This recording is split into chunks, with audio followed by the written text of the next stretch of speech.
La volonté de puissance est le surhomme dans la philosophie de Nietzsche. De quoi la création des valeurs est-elle la manifestation? Nietzsche répond de la volonté de puissance. Il ne faut pas comprendre cette notion au sens de volonté de dominer les autres. La volonté de puissance est, chez Nietzsche, un principe ontologique. Tous les êtres sont animés d'une volonté de puissance. Elle peut s'exprimer à travers des forces actives, affirmatives, ou à travers des forces réactives, négatives.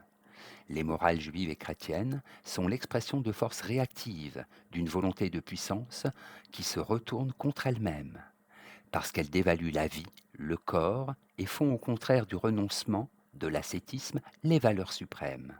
On pourrait en dire tout autant de la philosophie, quand avec Socrate et Platon, elle déprécie le monde sensible, au profit du monde intelligible, posé comme seul véritablement réel. La généalogie de la morale met ainsi au jour une morale des maîtres et une morale d'esclaves.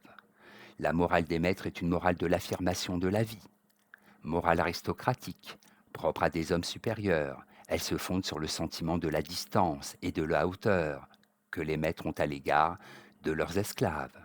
Et bon ce qu'ils affirment l'être, y compris la guerre et la cruauté. Et par antithèse, mauvais, ce qui est bas, vulgaire, commun.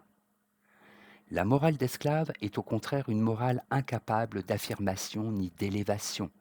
Elle témoigne d'un instinct de vie dégénéré, morale du nivellement, de l'égalité, de la culpabilité. Elle est pour Nietzsche le propre à la fois des morales juives et chrétiennes et de la morale démocratique. Seule la morale des maîtres est véritablement créatrice de valeurs.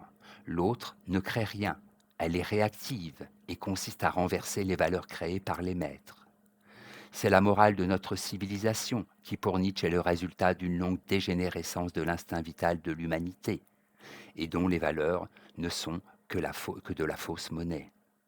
Il faut ainsi comprendre l'antithèse maître-esclave comme indiquant des types d'hommes affirmatifs, négatifs, actifs, réactifs, et non des positions de pouvoir, puisqu'aujourd'hui, dit Nietzsche, ce sont les esclaves qui dominent.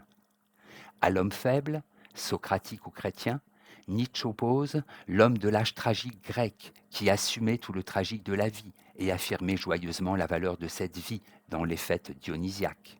C'est à cet homme d'avant Socrate que devra ressembler le surhomme annoncé par Zarathustra. Le surhomme est celui qui, face à la vie, est animé de forces positives, créatrices. La doctrine du surhomme est liée à celle de l'éternel retour.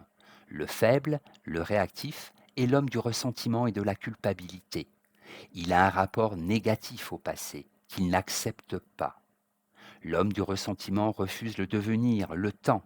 À l'inverse, le surhomme est celui qui accepte le devenir, jusqu'à vouloir qu'il revienne éternellement. Nietzsche écrit: Si dans tout ce que tu veux faire, tu commences par te demander: est-il sûr que je veuille le faire un nombre infini de fois? Ce sera pour toi le centre de gravité le plus solide. Le discours nazi a pu s'inspirer du thème du surhomme et de cette typologie quasi raciale des valeurs, articulée à une problématique de la dégénérescence de l'humanité, à une critique radicale de l'héritage judéo-chrétien et à une opposition violente à l'idéal démocratique. Nietzsche s'est défendu à l'avance contre de telles utilisations de sa philosophie, mais à cet égard, certains de ses textes restent ambigus.